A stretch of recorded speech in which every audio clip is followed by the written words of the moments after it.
The story you are about to hear is true. Only the names have been changed to protect the innocent. Fatima Cigarettes, best of all long cigarettes, brings you Dragnet.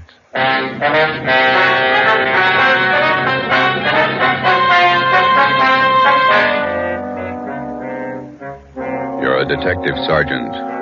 You're assigned to Narcotics Bureau. For 7 months, you've been working with federal and state agents in breaking a narcotics ring. You've apprehended the small fry. Next in the line, the big man. Your job, get him. If you want a long cigarette, smoke the best of all long cigarettes. Smoke Fatima. Fatima is the long cigarette which contains the finest Turkish and domestic tobaccos superbly blended to make Fatima extra mild. And that's why Fatima has a much different, much better flavor and aroma than any other long cigarette. That's why Fatima has more than doubled its smokers coast to coast. So, if you want a long cigarette, smoke the best of all long cigarettes. Smoke Fatima. Dragnet, the documented drama of an actual crime. For the next 30 minutes, in cooperation with the Los Angeles Police Department, you will travel step by step on the side of the law through an actual case from official police files. From beginning to end, from crime to punishment, Dragnet is the story of your police force in action. It was Wednesday, July 9th. It was warm in Los Angeles. We were working the night watch out of Narcotics Bureau. My partner's Ben Romero. The boss is Thad Brown, chief of detectives. My name's Friday. I was on the way into work, and it was 3:58 p.m. when I got to room 24, Narcotics Bureau. Hi, Joe. Feel better? Oh, not quite as tired, Ben. That Costello thing was a long haul. Narcotics Romero. Okay, Bigham. I'll tell him.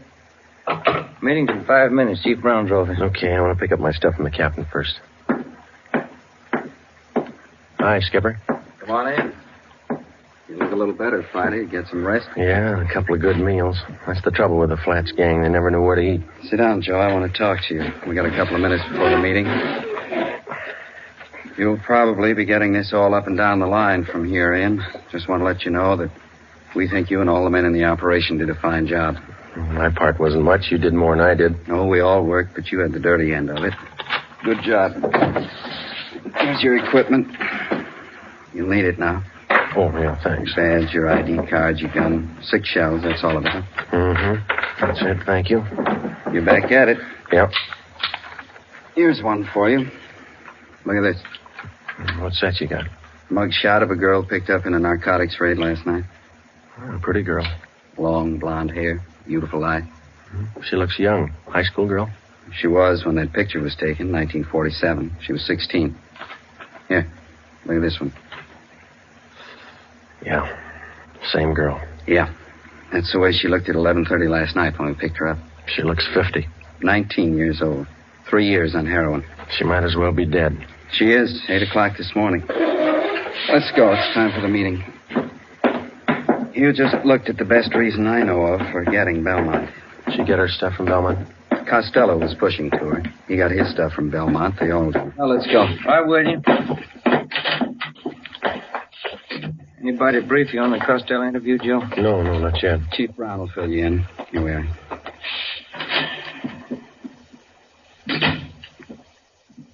Chief? Gentlemen, come on in. You men all know each other. Oh, yeah. Hi, Craig. Captain White, I think you and your men know policewoman Caswell. Yes, sir. How are you, Florence? Hello. Miss Caswell, Inspector Virgil Beckner, State Narcotics. How do you do? Oh, yeah. Bill Craig, agent in charge, Federal Narcotics. Hello. How do you do? Before we get into the Belmont procedure, let's see how we stand on the Costello case. White, do you want to fill everybody in on information we got from Ralph Costello? Yes, sir. After his arrest Monday night, we interrogated Costello for about 4 hours. We confronted him with the package he sold to Friday here. How'd the stuff test? Crime lab ran it through, about 1/3 of an ounce of heroin, fair quality Mexican stuff. The man we picked up with Costello, Tony Morris, was questioned as well. He corroborated Costello's story. What'd you get from him? Well, he told us he had a great deal of information on the big man in the operation, Belmont. Said he wouldn't tell us a thing unless we made a deal with him. What kind of a deal? He wanted everything. But we finally agreed that the only thing we might possibly work out was his prison term. Mm-hmm. We called in the U.S. District Attorney. We talked another 4 hours. How'd it work out? District Attorney told Costello the only thing he'd do for him was to have his prison terms run concurrently rather than consecutively. Not much to pay for what we got. Costello gave us enough to enable us to start moving on Belmont right away. We've had his M.O. confirmed. We've got a list of most of his pushers. Now we can get to him. Any definite plan, Chief? White and I have been talking over here with Craig and Beck. We worked out what we think might be a pretty good plan. Craig, do you want to lay out how your men are going to handle it from the federal end? We'll work from out of town to the center here. We'll check his contacts across the state lines. We've already traced his connections to the east, New York syndicate. We'll keep working that in. Beck, how about your state narcotics men? We'll work inside the state line here. We've already checked out part of his operations. We've located sources in San Francisco, Bakersfield, Fresno, as far south as San Diego, Lower California. We'll draw all those ends up tight. Keep moving. You fellows will both give us a hand if we need assistance. You bet. That's right. Fine. White, what are we going to do locally? Oh, it's going to be a case of taking what we know and finding out what we don't know, putting the two together. Seems to me to be a case of watching the man at all times. Belmont shouldn't be able to blow his nose without one of our men knowing it. It's going to be a tremendous undertaking. You all know the tough job it is shadowing narcotics men. They're fidgety, hypersensitive. They recognize anything out of the ordinary at once. For that reason, it can't be a one-man operation. Everybody's got to work. Our undercover won't work this time. They're no doubt alerted. So we'll work it from another angle. When do we start? We've already started. Belmont lives in Manhattan Beach. His house is under surveillance, has been since yesterday. Well, I can't impress upon all of you the importance of not letting Belmont out of your sight for an instant. A narcotics buy could be made in 30 seconds. If we're not there at the instant, we lose him. Do we have anything at all as to when he might be ready to deal again? Nothing. Nobody seems to know Belmont's exact operating time. Could be any time. And in order to prosecute him, we've got to be there when the narcotics are in his possession or under his control. So we start to live with him and stay as close as we can without being tapped until there's a buy. That's it. Captain White has all the assignments for our local men. Okay. We'll watch him. And stay close to him. If he makes a move, be there. The meeting lasted 4 hours. During that 4 hours, a plan was formulated which we hoped would end in the successful apprehension of the number one man in Pacific Coast narcotics traffic, Arthur Z. Belmont. How do you watch a man, his every move, for 24 hours, day in, day out, without his knowing it? How do you watch a man whose very existence depends upon not being watched, who is expertly schooled in every trick and device of police surveillance, whose method of operation will change with the slightest disturbance of his daily routine, and if that M.O. changes, you've lost him. Thursday, July 10th, in the small Los Angeles suburb of Manhattan Beach, population 10,172. 3 very ordinary events took place. A public nurse began a house-to-house survey. She asked the simple question, have you ever been vaccinated for smallpox? She started canvassing 27 blocks from the home of Belmont. Policewoman Florence Caswell. 2 Japanese gardeners new to the city of Manhattan Beach began soliciting work. They started asking for jobs 38 blocks from the home of Belmont. Sergeant Ten Fujikuni and Patrolman John Kagawa. A team of surveyors driving a station wagon marked with the seal of Los Angeles County began taking linear measurements for the proposed enlargement of storm drains in the area. They started 14 blocks from the home of Belmont. Lieutenant John Bigham, Central Narcotics, Sergeant Ben Romero, and myself. Okay, Ben, bring in the rod. Let's knock off for lunch. What do you want to eat, John? In the wagon. Better take the transfer with us. Kids might pick it up. Yeah, I got it. I can't keep the sand out of my shoes. Might as well get used to it. We're a long ways from home. Yeah. 9 years on the job. It's the first time I ever brought my lunch in a paper sack. Who knows, Joe? This might change your whole way of living. Who's that? You want to sit in the front? No, I'm getting back. Fellas, have a look at the local paper. No, why? Manhattan Beach Sentinel, down the bottom of page 1 in the box. Read it. Yeah, let me see. Yeah. Mm-hmm. Yeah, it's good. What is it, Joe? Read it out loud. Oh, it says preliminary work on storm drains started. Surveyors. Well, it goes on to say that surveyors have started taking measurements for the new drains. Captain White's idea had the story planted, even got a release from the Planning Commission. It won't hurt us a bit. Well, you said lunchtime. I've got enough here for the whole department. 4 hard-boiled eggs. See what kind of sandwiches I drew. Deviled egg. Look here. She even put them on egg bread. I hate eggs. Looks like the captain driving up the street. Mm-hmm. Yeah, that's him. Driving a city car. Chief engineer. How's it going, Bigham? Fine. Slow. Had your lunch? What do you got? Deviled egg sandwiches. Got plenty. Can't stand them. How about ham and cheese? Yeah, thanks. There you go. How's everybody else doing? Very slow. Takes time. Got to keep taking our time. If we tip it before we got close enough, Belmont's on his way. Mm-hmm. How long are we going to have to keep our distance? Not much longer. We can't take the chance of starting everybody out right on top of Belmont. It might look funny to him. Anybody else would be okay. The average person, your operations might look normal, but we can't afford to try to get it by Belmont that way. With a hop cutter, you never know. It's not so much that we don't know, we just can't take any kind of a chance. That's what I mean. He might have started right on Belmont's front lawn, and he's never got wise. But we wouldn't want to risk it. Belmont been out of his house today? Young to go quite a bit. Left his house at 9:13 a.m., went down to the ShopRite market, bought a half-pound of bacon, 2 dozen eggs, loaf of bread, whole wheat. Sergeant Hodges waited on him. He's clerking in the grocery department. Oh, yeah. Then he drove over to his neighborhood gas station, got a full tank of ethyl and 2 quarts of oil, 30 weight, drove home, got back at 9:42. He's still there? Yeah. About time you guys were back at it, huh? Right. Okay, Ben. You want to grab some of the gear? Yeah. Hey, Joe. Give me a leftover bread crust, will you? I'll give him to Seagull. Yeah, sure. Here you go. Well, foot by foot, we're getting closer to Belmont. Hope nobody tips it. Nobody should, unless you don't trust those gulls. We surveyed the city of Manhattan Beach for 5 weeks. Policewoman Caswell, posing as a nurse, continued canvassing. Everybody concerned with the job of standing watch over Arthur Z. Belmont carried out their routine day by day. Daily reports came in from everyone in the operation. These reports would be sifted at Central Narcotics and progress reports compiled for the use of those in the field on the Belmont case. All police cars, as well as city cars, such as we were employing, were equipped with 3-way radio communication. All personnel were in constant contact with one another. Wednesday, August 12th. It was the decision of Captain Lynn White that the idea of our posing as city surveyors had been exhausted. Further use of this could possibly arouse suspicion. Belmont lived at 1227 Ocean Avenue. 2 days before we were called off the surveying job, the city leased the private residence at 1216 Ocean Avenue. A van load of furniture was moved in. Drapes and curtains were hung. Regular deliveries of daily newspapers and milk were made to the house. To all outward appearances, the house was occupied by an average family. Actually, it provided another blind from which we could continue to observe Belmont. Shortwave radio equipment was installed in an upstairs room. Ben and I were assigned the night watch. Another car just stopped in front of Belmont's house. How many does that make? 3 cars. Just a minute. Yeah. A couple of guys getting out. Went up the front door. Where? Let me see, huh? Take a look. Watch curtain. Uh-huh. Yeah, Belmont answered the door. He's letting him in. Something's doing. What do you think? I don't know. You called Captain White, didn't you? Oh, an hour ago. Just after the first car pulled up. She'll park in the alley and come up the back way. I better check with everybody again.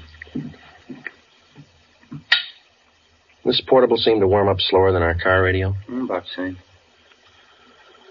Here we go. Unit 140K to Unit 145K. 145K, go ahead.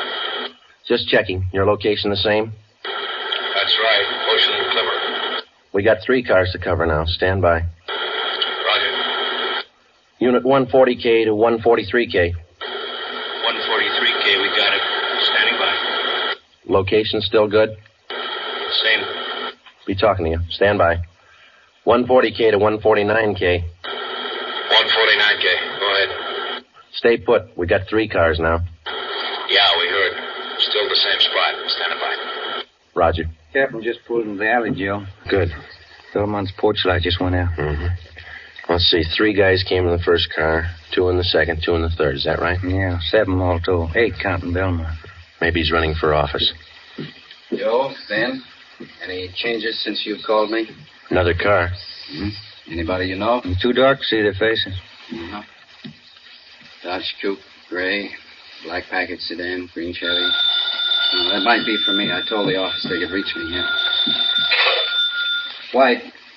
Yeah, Bigham. You must be wrong. You sure he's not lying? All right, thanks. Yeah. You sure Belmont hasn't left his house since you came on duty? Couldn't possibly. Not without somebody in the detail spotting him. He got out somehow. He made a buy. Captain White called the office and talked to Benny Arredondo, our narcotics undercover man. He confirmed the fact that somehow Belmont had a meet and successfully completed a narcotics transaction. None of us could figure how, and we didn't know when the meet took place. Arredondo told us that the buy had been made sometime in the past 10 hours. The arresting officers had recovered a portion of the narcotics, 2 bundles of heroin. They were found in the possession of one of Belmont's runners, Archie Scott. I can't figure it. What do we do now, Skipper? Sit tight and watch those 3 cars in front of Belmont's house over there. Maybe he didn't have to leave the house to make a buy. That's the way I got it pegged. Those cars down there, those are the first visitors he's had in the past 24 hours? As far as anybody knows, we watched it close. Sometimes it's like that. It looks like somebody's coming out over there. 2 guys. How many in there? 8, counting Belmont. All right, Friday. Get to the cars. Yeah. They started to move out yet? No.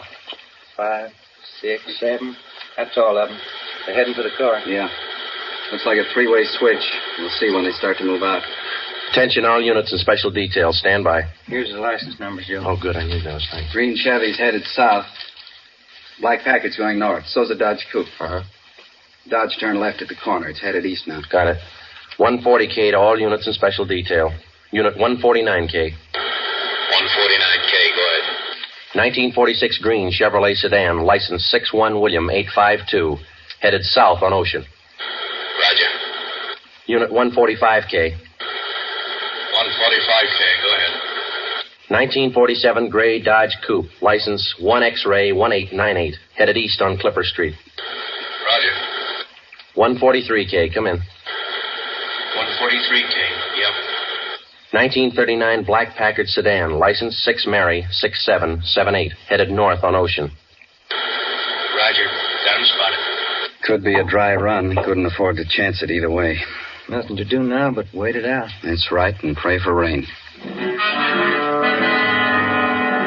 It was 8 minutes past 8 p.m. We sat back and waited for the reports to come in from the cars.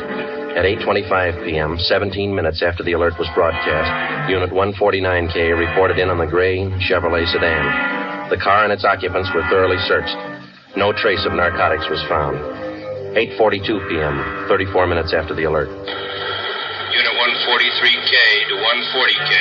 143K, go ahead. On that 1939 Packard sedan, license 6 Mary 6778. Shook them down. Nothing. They're clean. 8:50 p.m., 42 minutes after the alert, the report on the third and final car came in, the 1947 gray Dodge Coupe. That's it. Not a trace of narcotics in any of those 3 cars. Belmont beat us. Tough luck. It's going to be tougher. Now he knows we're after him.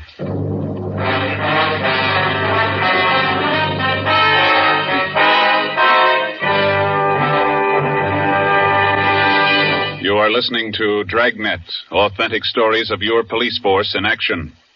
Now, here's an authentic report from Fatima Cigarettes. In 1949, Fatima more than doubled its smokers from coast to coast. In 1950, enjoy Fatima yourself. You'll find Fatima extra mild. Because Fatima is the long cigarette which contains the finest Turkish and domestic tobaccos superbly blended to make Fatima extra mild. You'll find Fatima tastes much better. Fatima's superb blend gives you a much different, much better flavor and aroma than any other long cigarette. You'll find Fatima best in cigarette quality. Fatima has always stood for the best in cigarette quality.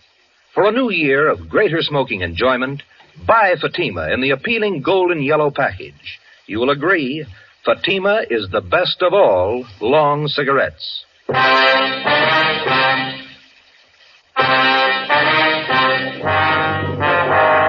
3-car switch. 3 cars arrive at a given point at different times. The meet takes place. The drivers of the various cars leave the given point at the same time. Each drives away from the point in a different direction, making it 3 times as difficult to follow them. The practice was not new to the Narcotics Bureau or the dealers in narcotics. It usually includes the dry run, in which the actual mechanics of the narcotics are carried out, but neither the merchandise nor the money is on hand. This practice forces the narcotics officer into pure guesswork. If the officer doesn't follow up, the buy could be successful. If he chooses to follow up, he takes the chance of exposing himself and tipping his hand on a rehearsal. In the case of this particular car switch, we lost. But taken in the car roundup were 7 of Belmont's trusted runners. 6 of these men refused to talk, but the 7th, Clifford Bissell, gave us a lead to one of Arthur Belmont's most trusted friends. His name was Floyd Ketchel. He and his wife lived at 357 Evergreen Drive, Linwood. It's a nice house. Yeah. Yes? Police officers, we'd like to ask you a few questions. What about?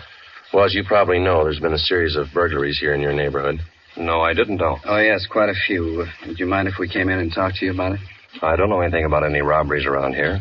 Everything's okay. This is just a routine check, Mr. Ketchel. Everybody else in the neighborhood's cooperating. Only take just a minute. All right, you can come in, but I have to leave in about 15 minutes. Thank you.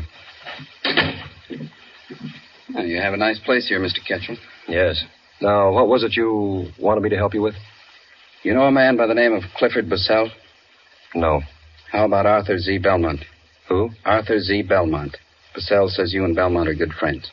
I don't understand this. I thought you wanted to ask me about some robberies. I wonder if you'd mind rolling up your left sleeve. I'd like to look at your arm. What for? You're a user, aren't you? No, I'm not. Then you know what we're talking about, don't you? No, I don't. Do you have any narcotics here in the house? Certainly not. You mind if we look around? Why do you want to search the house? Why won't you show us your left arm? Floyd Ketchel would admit nothing, but he allowed us to search his home and grounds. An extra detail of men was called out to aid us in the search. We covered every foot of the acre of ground. This took 2 days. We found nothing. On the 3rd day, under the flooring of an upper bedroom of the Ketchel home, we found Ketchel's plant. He was using heroin. You want me to call Belmont, is that the idea? That's right. We want you to set up a meet with him. I'm not going to rat on Art. He's a friend of mine. Suit yourself. We found your plant there. We've got you. You'll be the fall guy. You mean I take all the heat? Why not? Bissell put the finger on you. We got to have somebody. Why pick on me? We just told you. We found the stuff here. Bissell fingered you. You're it. All you have to do is make a phone call. You won't have a clean slate, but it's going to sound a lot better in court. All right. It makes sense. You know what to tell him. We've already been over all that. Call him now. Friday, listen in on the extension. If Ketchel changes his mind in the middle of the conversation, I'll see that he hangs up. Yeah.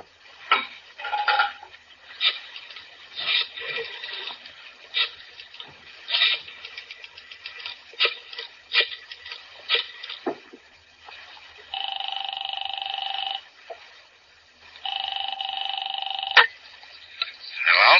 Hi, Art. Floyd Ketchel. Hiya, kid. Fine. How's Edna? She's fine, Art.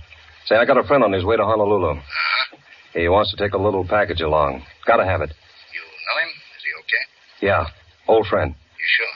Yeah. Have to be pretty careful. Got hit Wednesday night down the beach. Yeah? Who'd they get? Bissell and 6 guys from New York. Got off easy. It was a dry run. I didn't know that. Nothing in the papers. Hasn't hit yet. It will. How much do your friend need?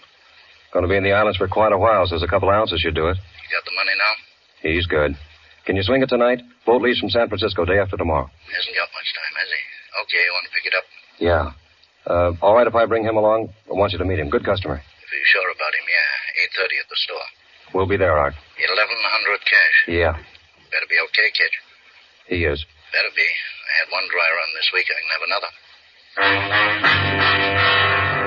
3:22 p.m. We took Mr. and Mrs. Floyd Ketchel back to Central Division, where they were booked on suspicion of violation of the State Narcotics Act. 4 p.m. We met in the office of Chief of Detectives Thad Brown. You need $1,100, is that right? Yeah, that's right. How much was in the Secret Service fund? $223. Allotment for this month's all gone. Well, where'd you get the rest of it? Haven't got it all yet. Romera's the banker. How you got it figured, Ben? Well, let's see. I got it all written down here. First off, we got $223 cash. And these fellows all gave us their personal checks. Jack Donahoe and Robert gave us $200. Johnny Bacon put up $100. And Captain White's in for $150. Joe put in $35, and 22's all I could swing. That's $720. You need $380, right? Yeah, that's the way I got it figured. Okay, I think I can make up the rest. How about Wynn's Cadillac? He loan it to you? He's out getting it washed. It's 41, isn't it? Yeah, sedan. A little old, but it looks good when it's washed. Flashy. Oh, that's what you need. You going to make the buy, White? Yeah. Ketchel will be with me. Oh, Okay, it's all here, $1,100. Yeah, we've only got one hitch. It's 5 o'clock and the banks are closed. Yeah? Not much time to run around getting checks cashed. It was 5 p.m. We had 3 hours to cash $720 in personal checks. We split up and covered every possible place in the city where we were known and where we knew they would cash them. By 7:45 p.m., we had the $1,100 in cash. The serial number on each bill was listed and the money turned over to Captain White. The scene of the meet was a hardware store on East 9th Street, which Belmont used as a front. Belmont's hardware was located in a small neighborhood shopping district. On Friday nights, the stores remained open until 9 p.m. Promptly at 8:30, Captain White and Floyd Ketchell pulled up in front of the store and went in. Ben and I waited in our car a half a block down the street. It was 8:35. There they are. They're coming out. Must have made the buy. Starting the car. Here they come. Watch for the skipper's signal, huh? Yeah. There it is. Let's go. Okay, pull over here. Come on.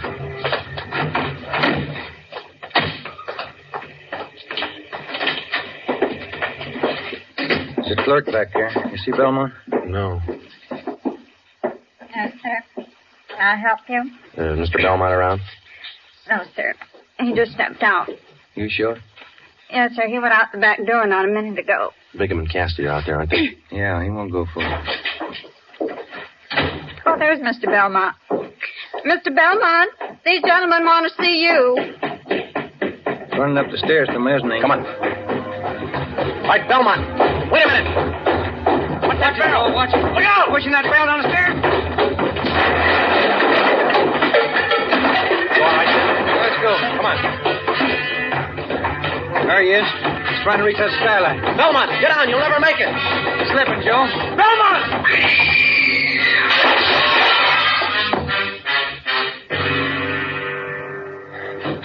Come on. He didn't do that showcase any good. Yeah, he's through. Piece of that glass. Right through him. Yeah, it's a rough way to go, isn't it? Yeah. At least narcotics didn't kill him. Didn't it?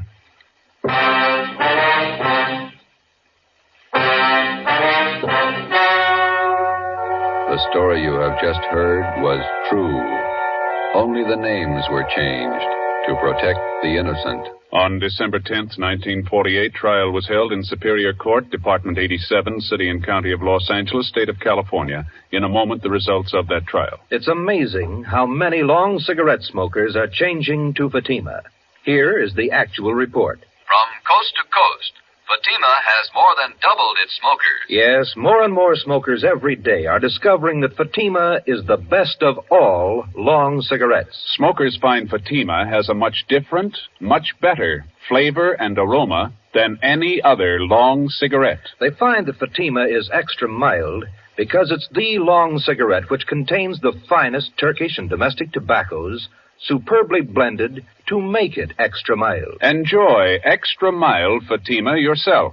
Best of all long cigarettes. 12 members of Arthur Z. Belmont's narcotics gang were finally rounded up by federal, state, and local authorities.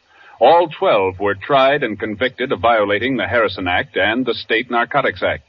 They received sentences as prescribed by law and are now serving their terms in state and federal penitentiaries. You have just heard Dragnet, a series of authentic cases from official files. Technical advice for Dragnet comes from the Office of Chief of Police W.A. Wharton, Los Angeles Police Department. Fatima Cigarettes, best of all lawn cigarettes, has brought you Dragnet from Los Angeles. Be sure to hear Mr. and Mrs. Ronald Coleman in Halls of Ivy tomorrow on NBC.